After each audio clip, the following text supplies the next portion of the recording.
This boy will be famous. There won't be a child in our world who doesn't know his name. Exactly.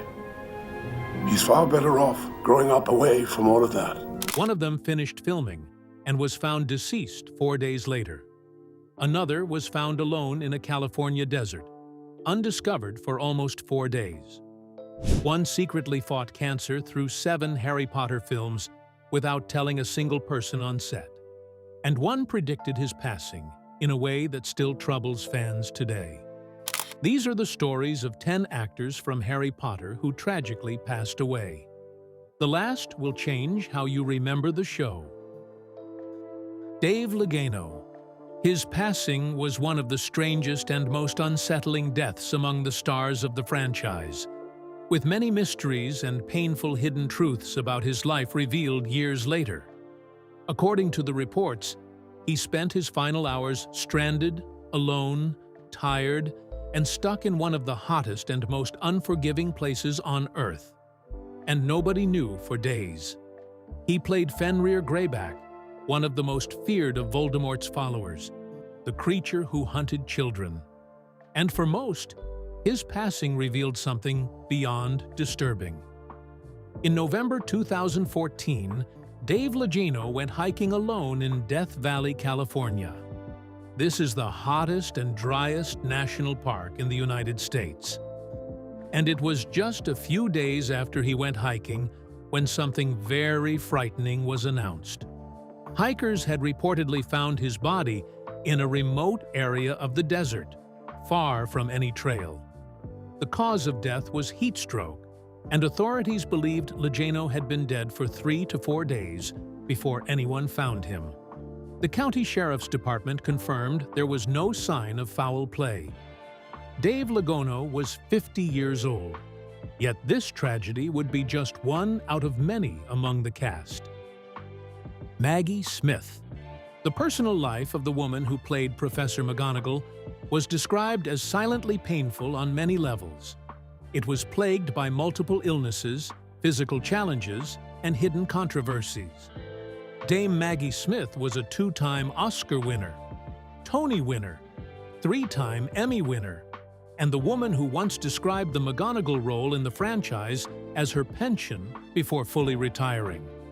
She appeared in 7 of the 8 films as the stern, sharp, fiercely loyal head of Gryffindor House. She was the professor who never once let her students see her crack. Sadly, that strong but agonizing attribute would play out behind the scenes as well. While she was filming Half-Blood Prince at 74 years old, she discovered a lump in her breast. It was later confirmed as cancer, and she went through 2 years of chemotherapy and radiation while continuing to work on set. She described the treatment as hideous and chemotherapy as worse than the illness itself. On many occasions, she held onto railings, thinking she could not go on. And like that wasn't agonizing enough, the actress also fought Graves' disease, an autoimmune condition that had left her hairless during production. During this time, she filmed McGonagall's scenes in a wig while her body was under assault. Then she developed glaucoma, had a hip replacement, yet still kept working. Then a few months later, news broke that she had passed away on September 27, 2024, at the Chelsea and Westminster Hospital in London, at the age of 89. Yet Maggie Smith was not the only person who gave their all in the midst of great suffering just to bring a smile to our faces at home. Helen McCrory. Her passing was the one that struck the hearts of both Harry Potter fans and the entire British media industry. She had captured the imaginations of fans across generations, won the British Academy Film Award, and was appointed an Officer of the Order of the British Empire in 2017 by Queen Elizabeth. Everyone could agree Helen McCrory was not just a Harry Potter actress, but was one of the finest actors in an entire generation of British talent. What many didn't know was that in silence, she was going through the painful complications of cancer. Yet even while in great pain, she also played Narcissa Malfoy, the icy, calculating mother of Draco, the woman who lied to Voldemort's face in the Forbidden Forest to protect her son. According to the Harry Potter crew, this was intended to be a small role, but Helen made it enormous.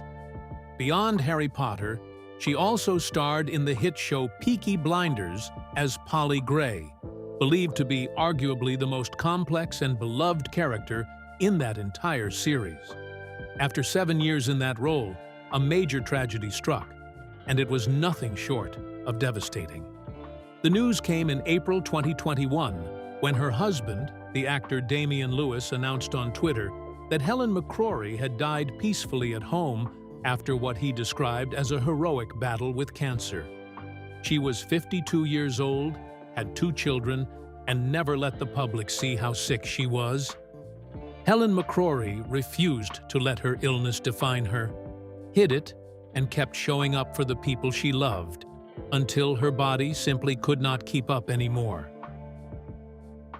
Richard Griffiths. The most painful irony of this man's passing is that his role was not supposed to make you feel anything other than frustration. He played Vernon Dursley, the character specifically designed to be detestable. He was the blustering, red-faced uncle who locked Harry in a cupboard under the stairs, who screamed at owls, who wanted nothing more than to pretend magic did not exist. Even while he was struggling through a major heart disease, Richard played Vernon exceptionally well. So well, in fact, that he was one of the most recognizable characters in the whole franchise, even though he was far from being the main villain on paper. Children who watched these films grew up genuinely disliking Vernon. Yet, as any seasoned entertainer would tell you, that is the highest compliment you can give an actor who plays a villain. In real life, though, Richard was the exact opposite. Daniel Radcliffe, Harry Potter himself, called him one of the most important role models of his early career. He recalled one moment when Richard told him after a particularly rough performance one night in a stage show that the presence of the audience was a privilege, and the play was the thing. And Daniel said it changed how he thought about performing forever. Sadly, the worst happened in March 2013. Richard Griffiths died of complications following heart surgery at the University Hospital in Coventry. He was 65 years old. Verna Troyer. This man stood 2 feet 8 inches tall, and most people know him as Mini-Me from the Austin Powers films. But Harry Potter fans know him as Griphook, the Gringotts goblin who escorted Harry and Hagrid through the bank in Sorcerer's Stone. Though his role didn't require him to say much, his real character behind the scenes was fun, free, funny, and generous. Yet behind the smile, Verna was also fighting a hidden battle that would eventually take everything. He had struggled with alcoholism for years and sought treatment and rehabilitation multiple times. He had spoken publicly about the difficulty of the fight and was honest about the pain it caused him every day. And on April 21, 2018, Verna Troyer died at the age of 49. Many strange factors surrounded his passing, so much so that no one believed his addiction was the cause. It wasn't until 6 months later that the Los Angeles County Medical Examiner confirmed the cause of death as complications from alcohol intoxication.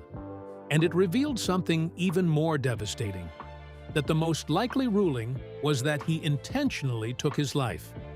He was 49 years old, and he tragically passed away the same year the Wizarding World celebrated its 20th anniversary. His family's statement described him as someone who wanted nothing more than to make the people around him laugh. Paul Ritter. Paul Ritter appeared in Harry Potter and the Half-Blood Prince as Eldred Warple, a minor character at Slughorn's party. It was a small role in a massive franchise, but Ritter was anything but minor. If you watched Friday Night Dinner, you know exactly who he was. Many describe him as the brilliantly funny Martin Goodman, the father who could not stop doing something strange and embarrassing in almost every scene. If you watched Chernobyl, the HBO miniseries, you saw him as Anatoly Dyatlov, the terrifying, cold, bureaucratic, and unforgettable character. And then, the sudden news came of his passing in April 2021. Paul Ritter had reportedly died of a brain tumor. He was 54 years old. He was a man at the height of his strength, taken before anyone even sensed something was wrong. So it wasn't strange that most people found this hard to believe until his agent confirmed the news. And there were tributes from every corner of the entertainment world. His agent confirmed the news. There were tributes from every corner of the entertainment world. And for fans who had grown up watching Friday Night Dinner and admired his work in Chernobyl, the news felt like losing someone from their own living room.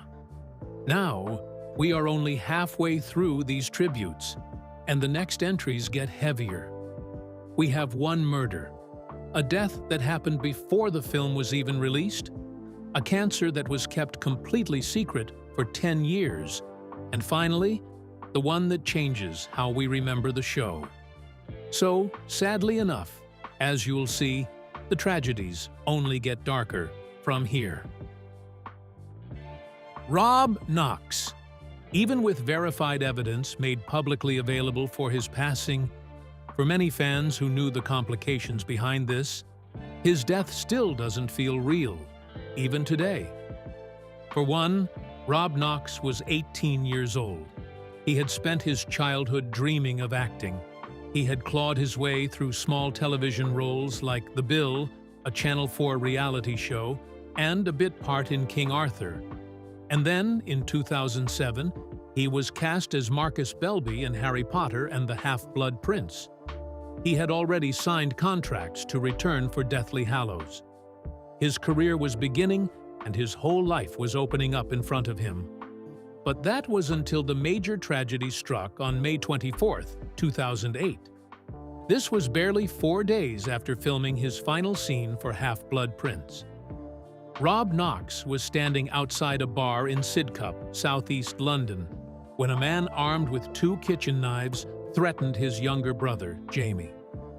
Rob stepped in front and put himself between his brother and the knives. He was stabbed 5 times and was taken to the hospital. And after 45 agonizing minutes, he was gone. The attacker, Carl Bishop, was 21 years old and was charged with murder. He was convicted and sentenced to life in prison with a minimum 20-year non-parole period. Harry Potter and the Half-Blood Prince was released in July 2009. Rob Knox appeared in it after his passing. The entire cast and crew wore white wristbands at the premiere in his honor. Rob was 18 years old, died a hero, and never got to see his own film. I don't expect many of you to appreciate the subtle science and exact art that is potion making. However, for those select few who possess the predisposition. Alan Rickman. There may be no performance in the entire franchise that meant more to most people than Alan Rickman's Snape. Even while battling the many woes of prostate cancer, he played the role across all 8 films and brought a darkness that was never fully resolved. Snape was a man you could not quite trust, yet could not quite condemn. Every scene contained something interesting but creepy. Many fans came to like him even more through Deathly Hallows Part 2, and it was through the pensive scene. There, the story of his love for Lily Potter was brought to light, and everything Rickman had been doing for a decade suddenly clicked into place. In the films, Snape had been struggling with emotional battles. What most fans didn't know was that Rickman was also fighting private wars in real life as well. It was in 2005, during preparation for Order of the Phoenix, when he was diagnosed with prostate cancer. Rickman had surgery and recovered afterwards. He went through this privately, without telling virtually anyone on set. Even through painful sessions, he would write a reminder in his diary to see his roles through to the very end. no matter how hard the illness tried to break him. Yet in August 2015, Rickman had a minor stroke. Tests revealed he now had pancreatic cancer. He told only his closest family and friends and continued working. On January 14, 2016, Alan Rickman died in London. He was 69 years old. The tributes came from everywhere, from Emma Watson to Daniel Radcliffe, and then Rowling herself, who called him a magnificent actor and a wonderful man. Rupert Grint said that even though he was gone, he would always hear Rickman's voice.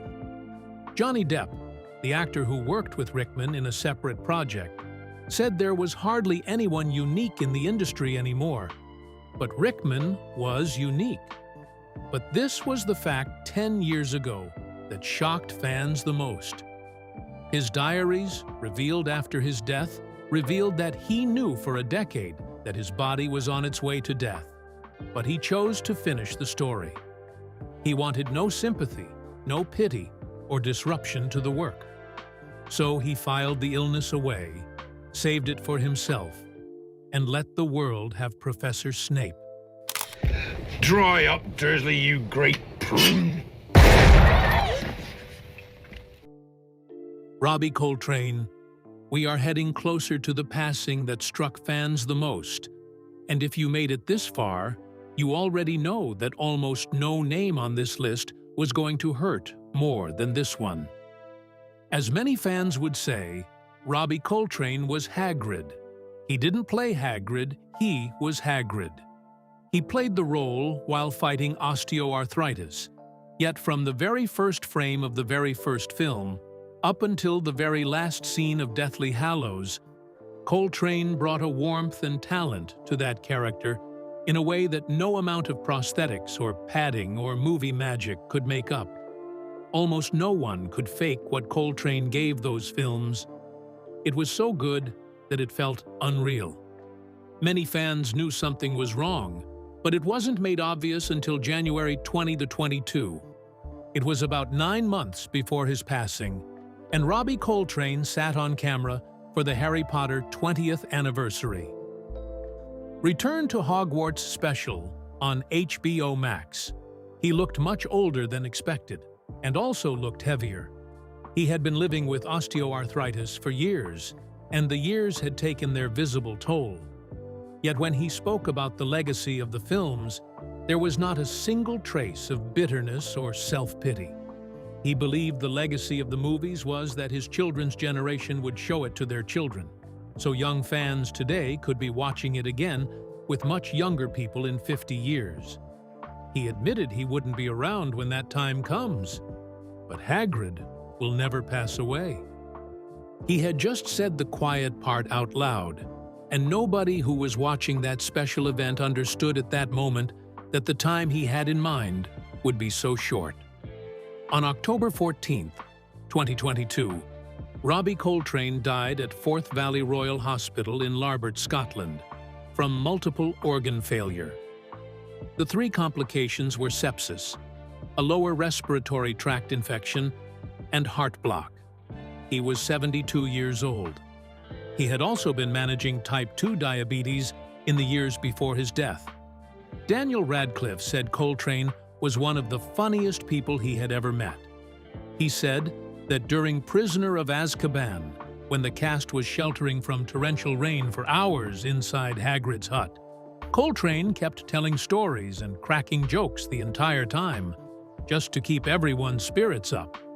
Radcliffe said he would never forget it, and that character was just like Hagrid, wearing the costume in that hut as the rain fell and making children laugh. And there he was in January 2022, telling the world that he would not be there to see what came next. He was right and had gone before the year ended. But, as he said, Hagrid would still be here in 50 years. You can still stream Sorcerer's Stone today, and Hagrid will knock down the door of that island shack, hand Harry a birthday cake, and tell him he's a wizard. and it would be every single time, forever. Do not pity the dead, Harry. Pity the living, and above all those who live without love. The Dumbledores. There is only one character in the entire Harry Potter franchise who was portrayed by two different men. And today, both of them are gone. Richard Harris was the first Dumbledore. He was an Irish actor who had been a titan of cinema for 4 decades before J.K. Rowling personally called him for the role. She wanted him specifically, and today, almost anyone can see why at the moment he appears on screen. Harris brought a stillness to Dumbledore that felt ancient and earned, acting multiple aspects out at once. He played out his grandfather's patience, a strong but comforting authority on camera, and a stoicism that never needed to raise its voice. And he filmed Sorcerer's Stone and Chamber of Secrets while privately fighting Hodgkin's disease. This was a cancer of the lymphatic system, causing great comfort on and off screen. Yet he never made it public. He always showed up and delivered. But that was until October 2002, the month when Richard Harris died at University College Hospital in London at the age of 72, not long before filming of the third film had begun. The role had to be recast, and Michael Gambon stepped in for Prisoner of Azkaban and carried Dumbledore through the remaining 6 films. These included the darkest arcs of the franchise, including the war down to Dumbledore's own death at the top of the Astronomy Tower. And then came the controversy. Critics were quick to point out how Gambon's interpretation was louder, more volatile, sometimes startling in ways Harris never was. Fans debated it endlessly, and that debate still goes on to this day. But for 15 years, across 6 films, Gambon held the role, and he did it with the full weight of a knighthood and a career that placed him among the finest actors Britain ever produced. And then, on September 27, 2023, Sir Michael Gambon died peacefully in hospital following a bout of pneumonia. He was 82 years old. His wife and son were at his bedside, and they described him as a beloved husband and father. The industry remembered him as a colossus.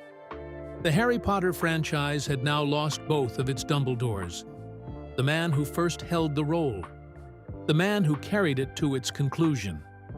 Both of them are gone, and though some loops in fiction get closed, as tens of millions of fans globally can agree, this one never will. There are several actors from the franchise who passed away or underwent major tragedies after the series ended. But we'd love to hear about them from you in the comments below. Tell us which of these hit you hardest. Also, let us know if you think someone more important was left off this list whose story deserves to be told. Like, share, subscribe, and click on the next video shown on your screen. You will enjoy it. Until next time, take care.